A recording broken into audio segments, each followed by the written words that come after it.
Adrien, how does it feel to be here at SBIFF receiving the Variety Artisan Award? It's amazing. Like I didn't have to fight for it. You mean like what's going on?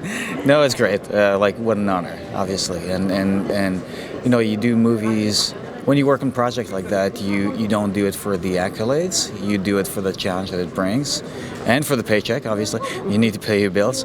But you do it for the challenge that it brings, and you don't. At least for me, I don't think about oh, will this get prizes or whatever. And when it's getting such an overwhelming response, like the makeups and the movie has received, it's humbling.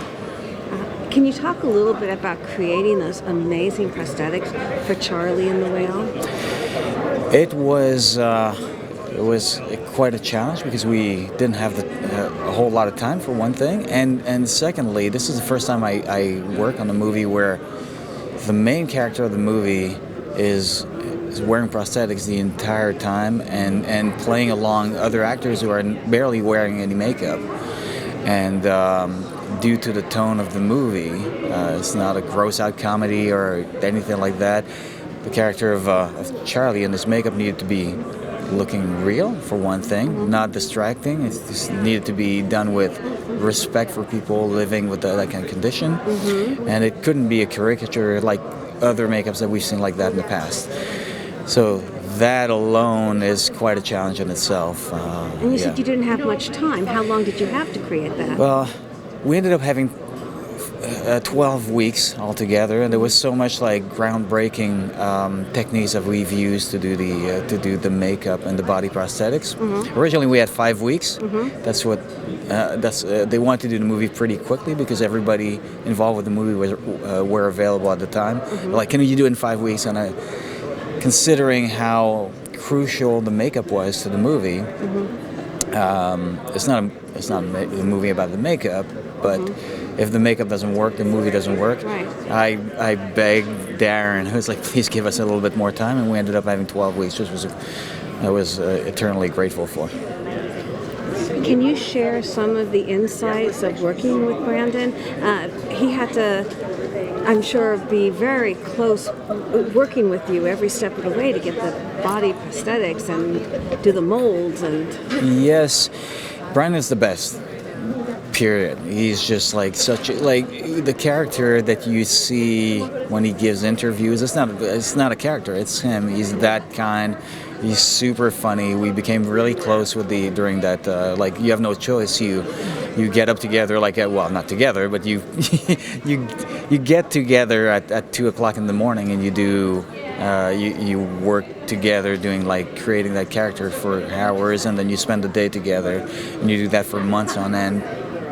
So he was crucial to the whole process. And the thing that's really interesting is that the costume, the body prosthetics, and the prosthetics, everything was super heavy. So, example, because Darren wanted something that was close to reality, not only to help Brandon in his performance, but he wanted to do something that was, like I mentioned, respectful and not something that would come off as phony. So if you one arm was 15 pounds, just to give you an idea. So it sounded like, okay, 15 pounds, I can lift it up, but all day long doing this, the legs were 40 pounds each. So it was really, really heavy. And I'm assuming you've seen the movie? Yes. So when his daughter Ellie comes and visits him, he cleans up like he was a bit of a recluse at first. He has scruffy beard and stuff like that. So he cleans up, he goes takes a shower. The shower scene. Yeah. Heartbreaking. It is the whole. It's so real. Your work is impeccable. Oh well, thank you so much. It's just incredible. We've kind of covered the challenges of creating this kind of makeup. Do you feel that because, like you're saying, it was so heavy, that really impacted his performance? I think it did. The thing that's interesting is that we've also made a lightweight version of the body prosthetics for those days when Ellie comes and visits her. And I was like, Brandon, good news for you this morning. You're going to wear something that's going to be lighter, it's going to be easier on you. And we tried it on, and the entire time we did the makeup on him, he was sort of I could see that he was in his own thoughts.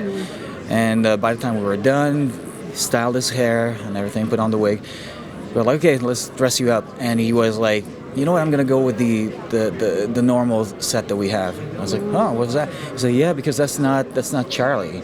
That's not the way it helps me finding the character and the way he walks and the way he sits down. And I was like, wow, that's really interesting. It's a nice validation to see that we were part of him finding the character. That's the importance of makeup. That's very true. Very true. Congratulations on tonight. Thank you so much. Have a really good time. Thank you so much.